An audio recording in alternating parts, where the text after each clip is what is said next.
Hi, it's Chris Watkin back again with another estate agency story. And today I'm joined by Alice Bullard, who is the boss lady, managing director of the estate agency chain Nested. Alice, thanks for joining me today. You're welcome. Um, what I'd like to do is go back in time and talk about your childhood, when you wanted to be an estate agent, and basically your whole career up to today. Is that okay? Yeah, I absolutely. think it's so important, you being a managing director of an estate agency chain, that you tell your story so you can inspire other women to break through that glass ceiling. So if you don't mind, should we start at the start?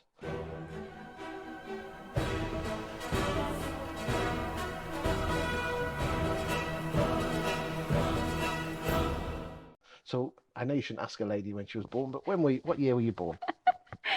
I was born in 1990, Okay, so I'm a 90s child, but only just. okay. I grew up in Bromley, just outside of London. Went to a lovely school. Got given a scholarship at a school because I played the piano and the cello really Bit of a quite well. musician, eh, are you? I was. Did you get grade 8 and all I the bits? did on both cello and piano, so it earned me a great education, which was amazing. Talk to Um, talk to me about your mum and dad. so my mum's a primary school teacher. She used to teach reception children, and my dad is or was in sales. He's retired now. He worked for a couple of the big companies up in London. What did your mother teach you in life? Uh, my mother definitely taught me to be very kind. She's a very kind lady. And patience. My mum definitely has a lot of patience, as you can imagine, being a teacher to 30 sort of 4-year-olds, 5-year-olds. So yeah, I'd say be kind and patient. How did she actually teach you patience? Because let's be honest, most estate agents, patience is really at the bottom of their skill set. I don't know how she taught me actually. It's just something that I know my mum installed in me. For my whole life. So I don't know how she taught me. I guess she's a role model for me, certainly. So maybe that's I why. mean, I've always said that the two variables to success in this world is hard work and patience, Yeah, and you need both in equal amounts. There's lots of people out there that work hard, yeah. but if you don't play the long game, you're not going to win. No, absolutely. And I think maybe I was lucky. I had my dad who worked very hard, extremely hard, and had to sacrifice, I think, a lot of his family time for his career. What line of business was your dad in? He was in sales. He worked for IBM, Accenture, Capgemini, selling. Selling computers and stuff like that. Yeah, pretty much. So in your childhood, he was out selling, so you probably didn't see him as much, and your mum was kind of running the household as Yeah, mums do. yeah. I mean, she was working full time too, so she was juggling a lot. But yeah, I saw my dad at weekends. I didn't see him much during the week, but the time we did have at weekends was lovely. I had a very nice family upbringing for sure. Any brothers and sisters? Yes, a brother who's 4 years younger. Okay. And what's he do? He has gone into aeronautical engineering. As you do. As you do, yeah. He's definitely got a lot of the brains. Definitely, he's very very smart. Everything comes naturally to him, which I found very frustrating growing up. I had to work very hard to get my grades, whereas he just had to turn up to So the you went exams. you went to a school. So was it a public school that you had a scholarship because of the piano and cello? Yes, it was private school, but it was scholarship because of my piano and cello. And Yeah. good times at the school there? With my school, certainly, if you misbehaved, then you weren't sort of one of the cool kids. So you had to be very much like it wasn't an environment where sort of talking in class was seen as like a really good thing, and it was definitely a really nice culture to learn in for sure. So you did your GCSEs and A levels. Hmm. Everything go okay there? Yep, Good good. stuff. So where I assume you then went on to say uni or something? I did. I went on to UCLan, University of Central Lancashire, and I did a 3-year course in acting. Why acting? So when I was younger, sort of before I went to school, so before for the age of 4, I really struggled with my speech. I had delayed speech, and my mum and dad gave me put me into sort of speech and drama lessons in order to help my confidence. And it certainly did that. I got a lot more confident, but I also enjoyed it at the same time, and I really loved the idea of learning a script and a monologue of Juliet from Romeo and Juliet, and being able to stand on stage with confidence because I knew exactly what I was going to say. And I really enjoyed that. That was something that I didn't have a lot of when I was younger, the confidence side. So throughout my school years, I just got involved in a lot of AmJam and a lot of amateur dramatics, and I found it a lot of fun. And I thought, I want to create a career out of this. I got given a space at the Brit School when I was 15, and my mum and dad sat me down one day and said, you can't go. We don't want you going to the Brits. You're too young to make that decision. Stay and do your A levels at school. You can do music, you can do drama, but then you can also do history and another subject on top of that, just in case you change your mind. And I remember being absolutely devastated at the time, of course. I just got into one of the best schools that there is for acting and drama and musical theatre, and I was gutted. But I definitely, looking back now, I understand why they made that decision, and I definitely don't have any regrets with that. But I decided after my A levels that I still definitely wanted to be an actress, and that's why I ended up going and doing 3 years at acting school. Why the University of Central Lancashire? Is it famous for its acting? It was really good at the time, and I hope it still is now, for the TV side of everything. And that was the bit that I struggled the most with. So that was me sort of looking at my skill set, being like, right, I can do stage, I can do musical, that I'm really confident in. If I'm going to university to learn, I want to learn in an area that I'm not so good in. Isn't it weird that we can go on stage and talk to hundreds of people, but we're very afraid of that lens that you can see absolutely, here? because you get nothing back from No, it. you don't, do you? It's So like a black hole, isn't it? You can look into it. It freaks me out looking yeah, at it now. yeah, absolutely. So that was the reason I chose that place, but also as well, a lot of the real top drama schools. I was 17 at the time of applying for these sort of schools, and a lot of those more established ones sort of require you to have at least a couple more years experience, maybe going and doing drama, a drama degree or an English literature degree, and then going to your RAMDAs and your LAMDAs. Very few people get in at the age of 18 to those schools. So I just wanted to do it because I'd wanted to do it 3 years before at the Brits and didn't get a chance. So for me, it was like, right, let's do this now. And yeah. And how are you 3 years at Preston? They were amazing. I met my now husband there. Is he an actor? He's not. He's not. He's in marketing. He's in marketing. I like him already. But it was great fun. I got a lot more confident. I think it teaches you a lot, actually. It kind of really helps, and I think it's helped me in my career up until now, being able to sit down and have conversations, being able to almost put on a character when you go into a living room and you're sitting on someone's couch and pretending like you're in a TV production and you need to go in and win a business deal. And I think I learned a lot from going through that. Isn't Definitely. that putting a facade on? Yeah, I think that's certainly what I did in the early days to help me with my confidence. I think the more you do things naturally, the more confident you get. So as I was getting into valuing, it would become second nature and didn't have to do that anymore. But it certainly did help me in the early years. I started valuing at 22, 23.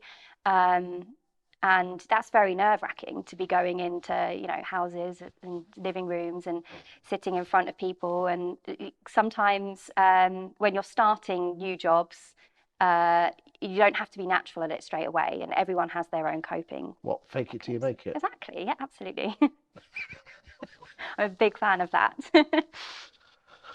Okay, so you left university in 2011. Mhm. How the hell did you end up becoming an estate agent a year later? Because surely Um, you wanted to go to all of these fancy drama schools, didn't you?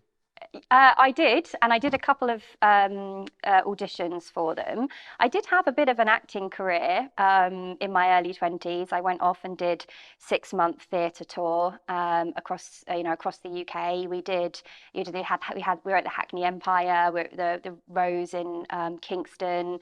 We were in Birmingham doing a production for 3 months. So but I was living out of a suitcase. This was when I was 23. So I took a slight break from estate agency at that time.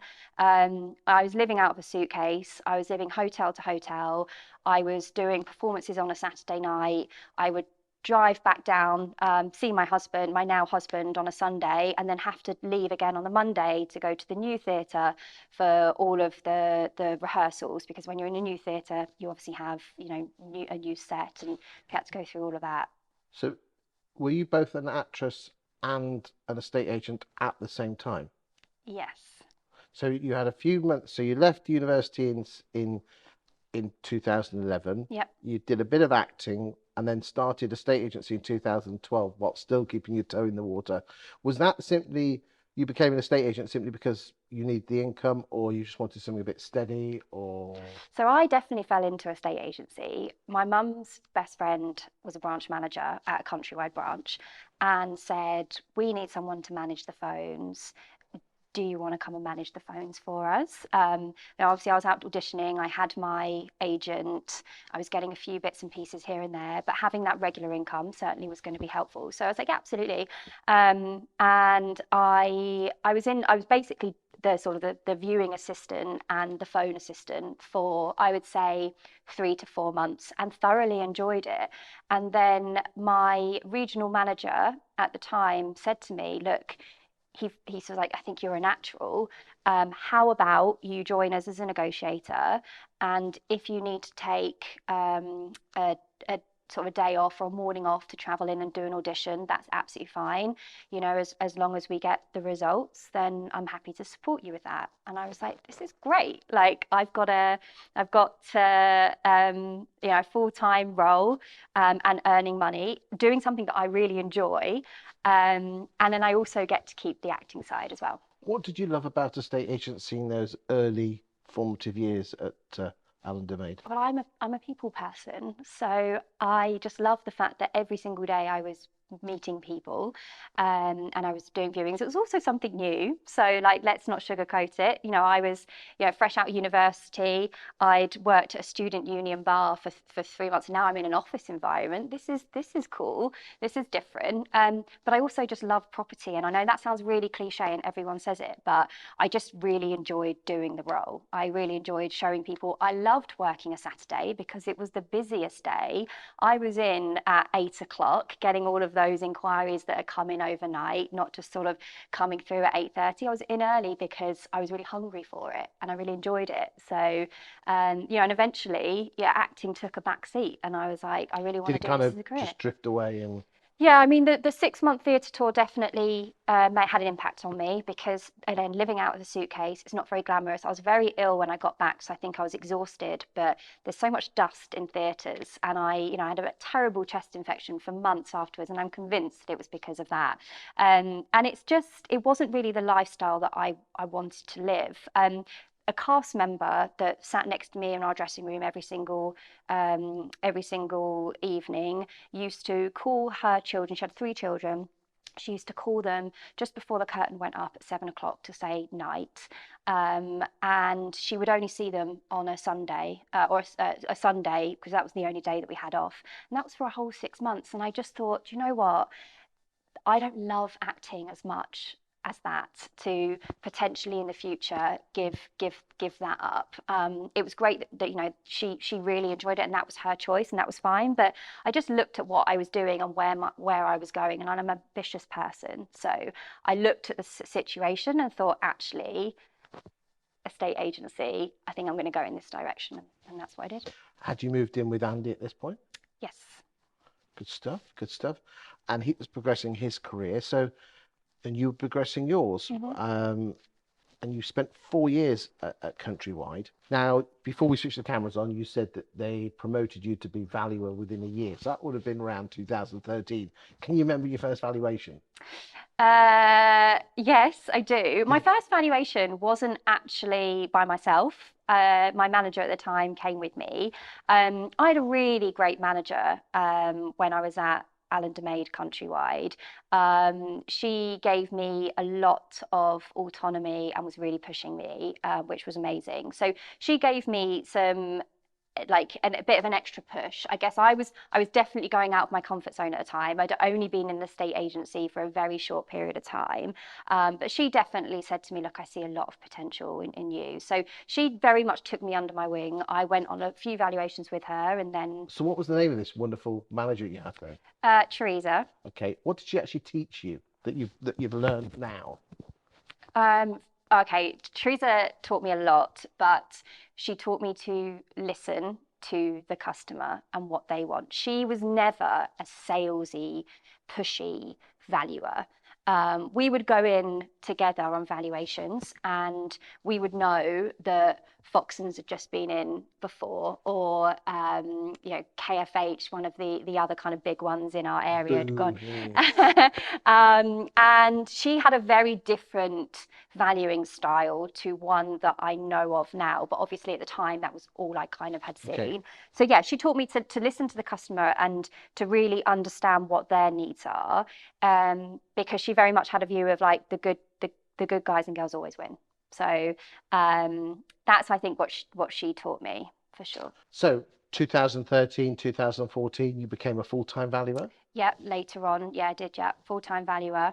Loved Yeah, it? I loved it.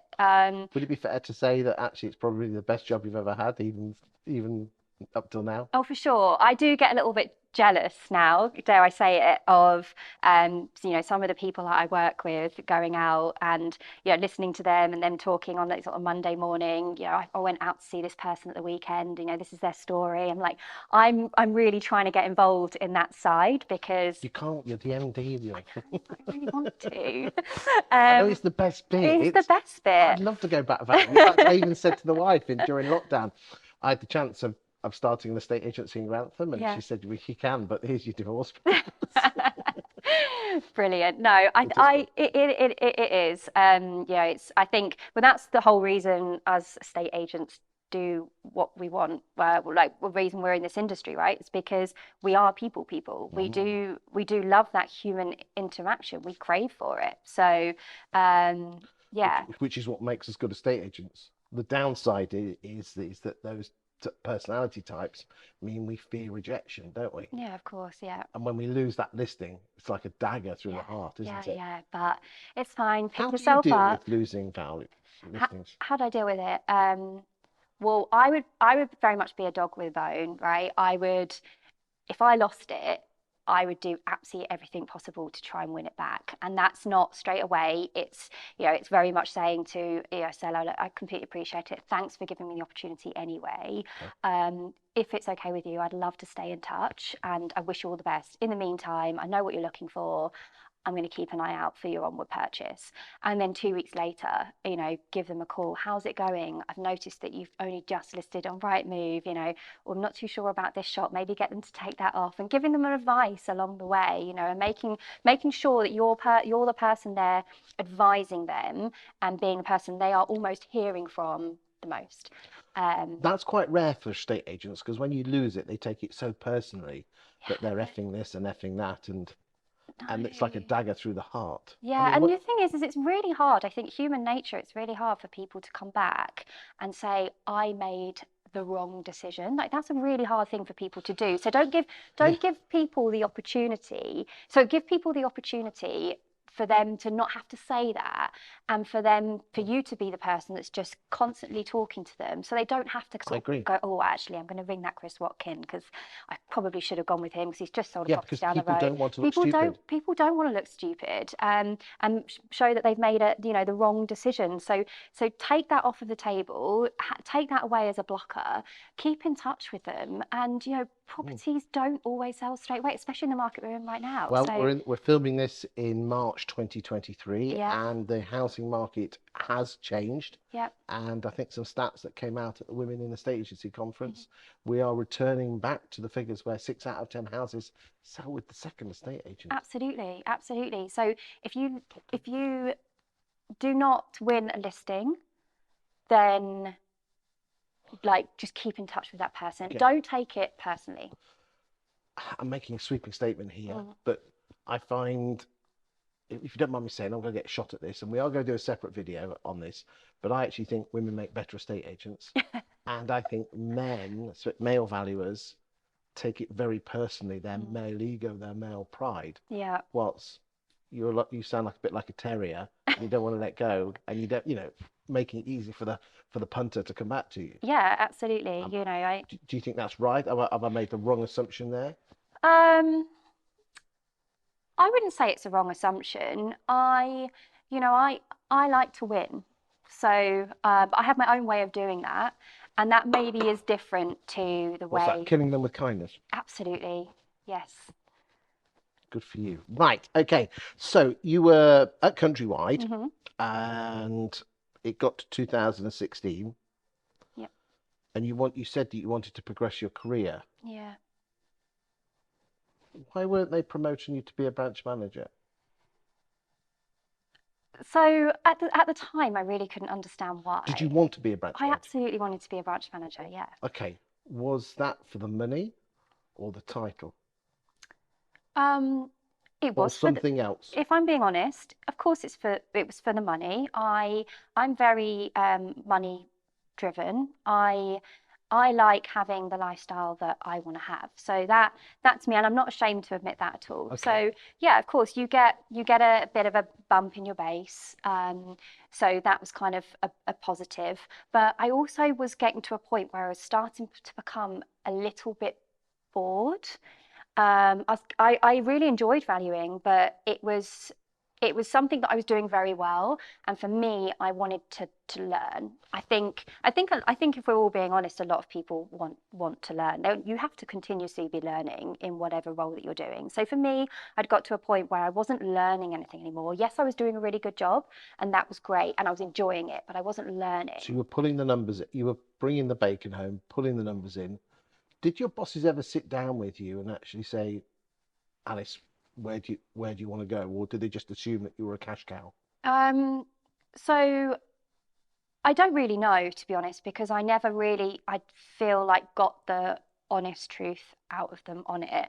I told them so many times that I really wanted to progress, and Oh, so it's not as if they didn't know, you told them. oh yeah, I did tell them like a lot of times that I wanted to This is progress like the in my area career. director, manager, whatever they're called. Yeah, nowadays. and as a consequence of that, I was moved from Bromley, where we were in Allender Maid. I was moved to John D. Wood, sort of a central London office, Okay. and that definitely for me. Whereabouts in central London? It was Islington. Okay, so big balls, if you don't mind me saying. You've got to go there. Pardon the pun. Yeah, absolutely. Okay. And Valuing still?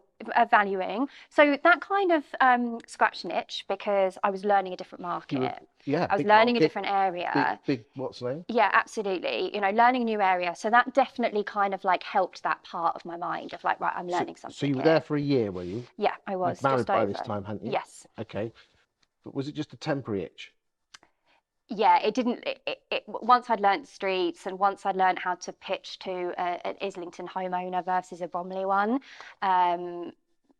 there wasn't really much else that I could get out of it. So it definitely helped me for a small period of time. But and did you say to the guys at John D. Wood at the time, when you got a bit bored after a year, I'm still craving branch manager? I definitely thought that I did.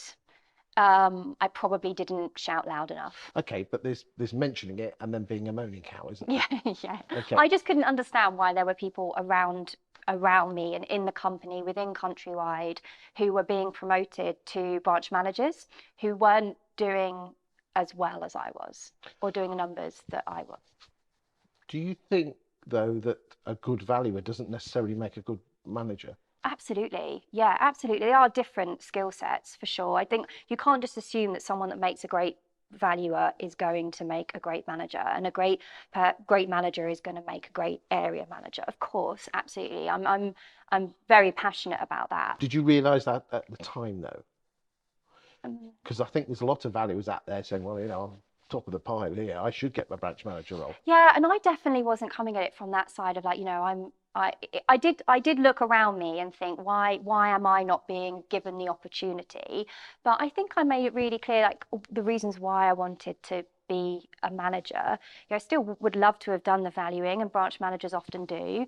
But I really like to kind of get into the people side and, the coaching side. And, I was still relatively young at this stage, so maybe that had an impact. Were they giving you any management training to prepare you? No, no, I Because wasn't. Countrywide are normally pretty famous for their training.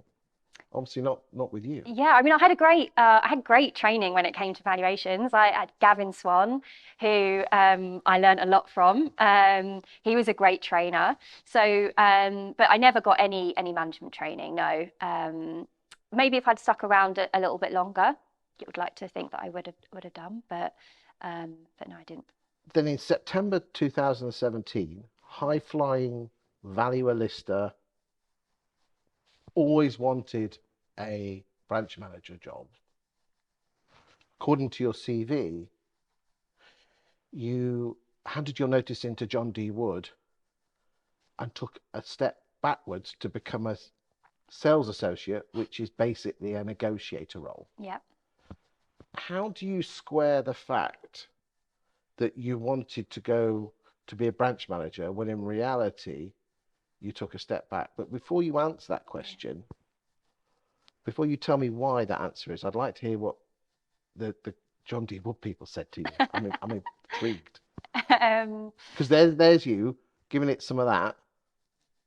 I want a yeah. branch manager, I want a branch manager. Yeah. And then so tell me what they said and then tell me your reason why. Okay. I'm gonna actually tell you the story of how it came about first, because Okay. I think that helps.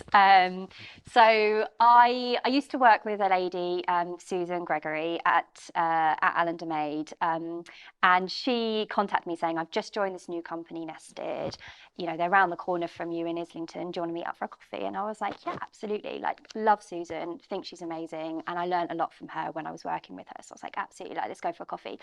So we met up for a coffee. She was telling me all about Nested, this company she just joined. And I was like, oh, that sounds interesting. And she said, we're looking for sales associates. And I was like, oh, that's good. She was like, would you like to apply? Like, would you like to come along? And I was like, yeah, it's a bit of a step down.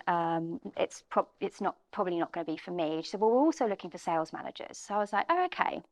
So I was like, okay, yeah, sure. By the afternoon, that same afternoon, I was meeting with the head of agency at Nested in the same coffee shop, having an interview. I was like, what is going on here? It happened so quickly. But I was interested, and it was a sales manager position. And I was like, okay, so I'm kind of interested now, a bit of a step up. I went along to the interview. I met several people from Nested. But the moment that I walked through that office door at Nested, the culture just instantly just hit you. And I was like, wow, this place is like buzzing. Everyone that I was meeting, so different to that I've worked with before, that I came away from that 3.5 hour interview going, I don't care if I'm making the teas or if I'm like cleaning the toilets. Like, I just went into this company because I just felt something. What did you feel? Describe it to me. I felt like genuine care for me as an individual, not even knowing those people. So I met the founders, Matt and James. I met with Fraser Clark, the head of agency at the time as well.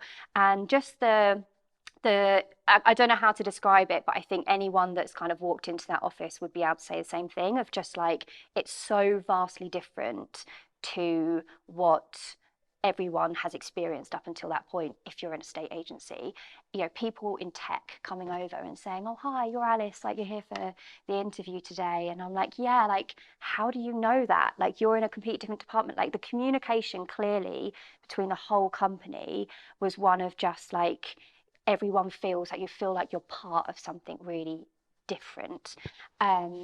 And I was like, yeah, I've got to get it. I've got to like get in here. So yeah, I didn't get the sales manager job. I was offered the sales associate. I didn't quite meet the level that they were looking for at the time, but I was absolutely happy to take that step down because I looked at this company and thought, this is a company that I really feel I can trust with my career. Um, Was it? I don't want to talk numbers, but was it a step down in salary? yeah, it was, yeah. So how do you notice in two bosses? Yes. What do they say? Well, my branch manager, Kesha, she was great. And again, I haven't mentioned her, but she was amazing. She again taught me a lot. But um, there was a comment that was made during my notice period about basically saying, look, why would we promote one of our best valuers to a manager position? Why would we do that? Does it make any sense from our point of view? And it was at that point where I was like, okay, I've made the right decision here. I have made the right decision of what's for me, and it was just clarification of like, this is the time for me to go. That was the affirmation that you'd done the right thing. Absolutely, yeah. Do you think there's a lot of that in corporate estate agency? I mean, I haven't been part of corporate estate agency for 5.5 years now, so I would love to think that it has certainly changed from what I experienced.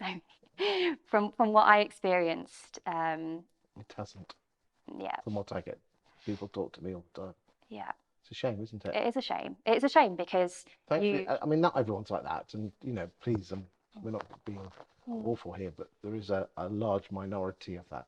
yeah. And I think that if you don't fill your business with people who have like career goals, who are very driven, then I think that you're doing something fundamentally wrong. Like employing a load of yes people that are just happy to just keep going, I just don't think works anymore. So you joined Nested, and if you don't mind me saying, you've gone up the corporate ladder. You've had more job titles. I'd hate for the person to.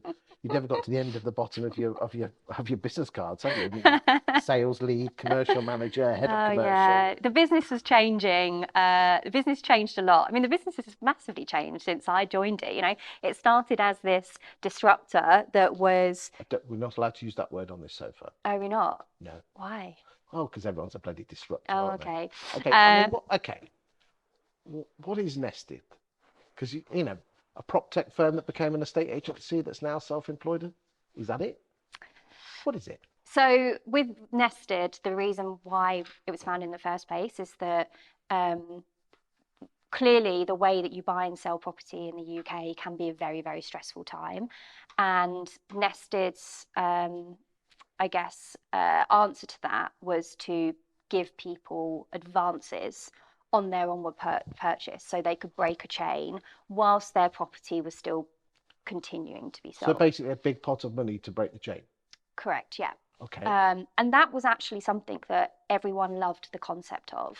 You need a big pot of money, though. Yeah. Both investors, but also, sellers really loved the idea of being able to do that. And we got so much interest. We got so many people coming to Nested, wanting sort of to actually use Nested to break the chain and move on. But it was a product that had a few problems. Mainly, we only select fewer people that have got a certain amount of equity in their home, that didn't have sort of an unusual feature in their home, were actually able to use this product. So the reason why Nested was founded in the first place was that reason. But actually, the kind of underlying mission, I guess, of our company, that we can do better, we can give a better selling experience to sellers, that still remains today. Okay, so how did a bridging loan, fundamentally that's what you were, turn into an estate agency? And more importantly, how did you drive that? Well, it was still an estate agency. So we had an estate agency team that was selling the property alongside. So if you took the Nested advance, you would have to put your property on the market with Nested, and they would sell your property. So it's always been an estate agent, just with the US. So if I was Chris Watkin in Chelsea, because I come from Chelsea, okay, I had a 2-bedroom terraced house. I wanted to buy a 3-bedroom terraced house. basically you would fund me the funds to buy the 3 bed, but Yep, you would sell the 2 bed. correct. And then you would charge a commission because obviously I'm borrowing your money and to sell the house. Yes, correct. That's how it worked. That is how it worked. So basically, you were bridging finance, selling your own properties. Correct. Yeah. We would put a charge on your property to make sure that we got our money back. And then whatever the property ended up selling for, the seller would take the remainder. So they would take the uplift just minus the nested fees. And obviously it was more expensive to sell with nested than it was your traditional estate agency. But it got you the house you wanted. Exactly. Yeah. Okay. It made you chain free. So what was holding you back in nested? Was it like, if you're tying money up, in London, average house is 700,000, 800,000 pounds. Yeah, I think the difficulty with the model is that there are so many ups and downs in the property market, right? So it was really hard we would have to value a property of what we think it's going to sell for in 6, 9 months' time. Because if that property never actually achieved the loan amount that we gave that customer, Nested would lose money. So we would take the downside, we wouldn't take the upside. So it was a really great concept for sellers, but what that meant was in a unsteady market. And we were 2017 to for 3 years it was. Well, the house price, I mean, I've just done some stats this morning. The market in 17 to 19 was pretty static. It was going up, but it wasn't going up much. And in London, it was actually starting to drift downwards. Exactly. So it was really hard because we would have to think, well, what's going to happen in 6, 9 months' time? And the thing is you don't know what's going to happen in 6, 9 months' time. So did you move the model across to being more of an estate agent with a great culture and less of the finance? Yeah, that's where it came. That's where it kind of ended up being. And for the two things that remained really consistent throughout the whole time at Nested, and that the first one's been the brand. So customers, making sure that customers go away and get the best experience possible. That has been something that has been drilled into every single person at Nested, is this right for the customer? How can we give the best experience to the seller? Take away that that chain breaking part of the business.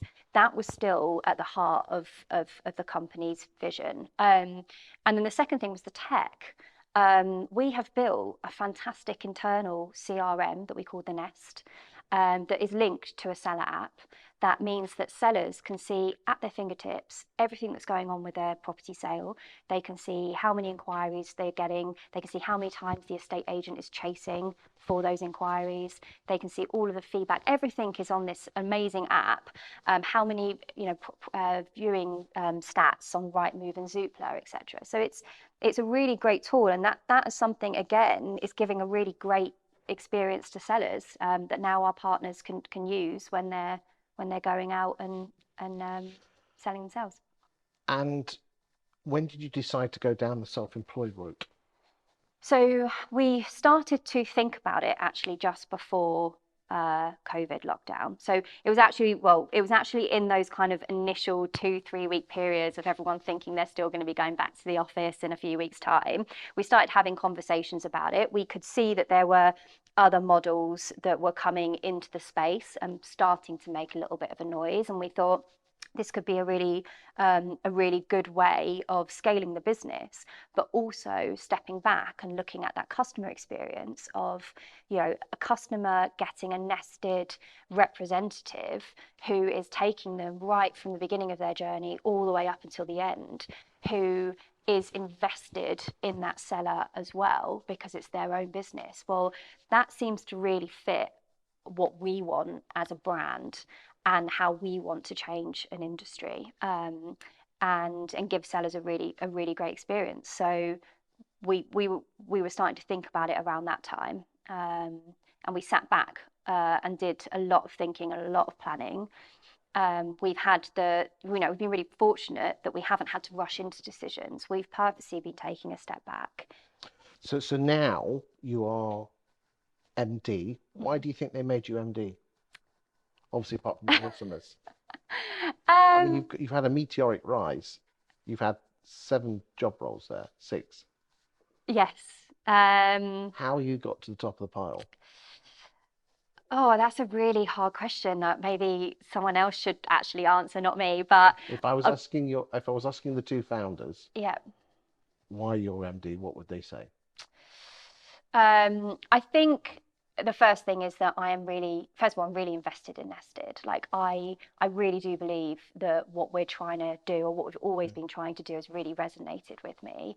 Um, I I think that I'm just quite a good people person, and I guess I've maybe added to the culture of Nested. And this is a really hard question to answer because I actually don't know. I guess Because I've been given it on merit and performance. okay, but we coming back to performance, a Mm, good valuer doesn't necessarily make a good manager. yeah. Being a managing director of how many people? So we've got 10 internal people, support Okay, staff. okay. So how have you learnt to guide and support and manage and lead your team? And then secondly, how the hell are you not managing, but leading your 15 or 20 self-employed agents, which, let's be honest, is a completely different skill set Yeah. because they're not accountable to you. Yeah. Okay. So I think I am quite good at communicating. Making sure that you bring people along on the journey and making sure people understand where they fit in.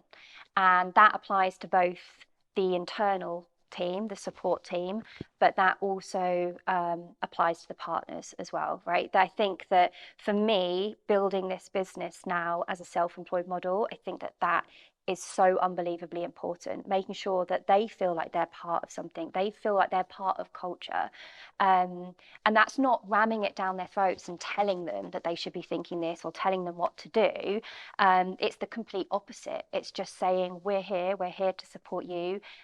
This is what we're trying to do as a business, and we would love you to be part of that. So I think, to answer your question, I think that is probably the reason why I'm in the position I'm in now, is that always making people feel like they're part of something and they have a purpose within the company.